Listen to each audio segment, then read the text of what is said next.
Muthenya wa gatandatu wa ungania wa mawoni hari mutaratara wa KIGINA wa mwaka wa 2024 ikundi itiganite ninyitanire hari itemi ria kuheana mawoni macio.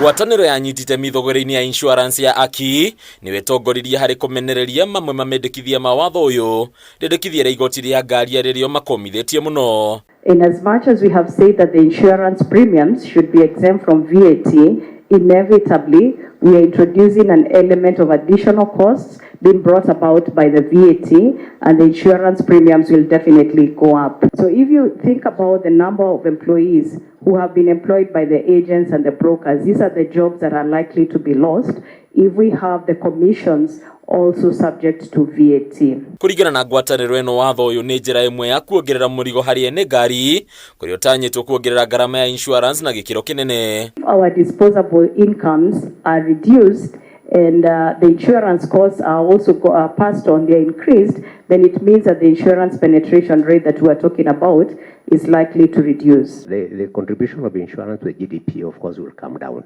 as we demonstrated with what is happening in Tanzania. But more importantly, we'll be exposing to Kenyans.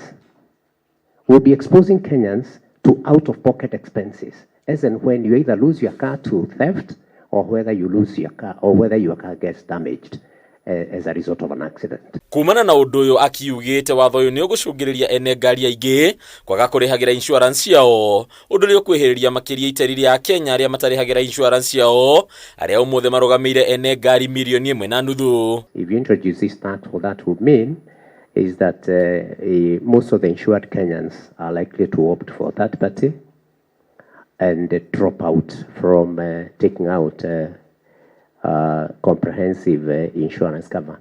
The number of comprehensive covers are going to reduce significantly. And what does this mean to you and I who are going to be the insured? It means that we are sitting on a risk. No wendi wa kweheria igoti riri ndunamukirwo wega ni ambunge aria monekire gwikirira nganja uhotekeku wa guthengia mendekithia maingi ma watho. Riu kamiti no kiugo na Kenya makihuthagirio murigo wa magoti hari bata budget ya bururi igwo meciria-ini. In as much as we also want to finance the budget, I was asking National Treasury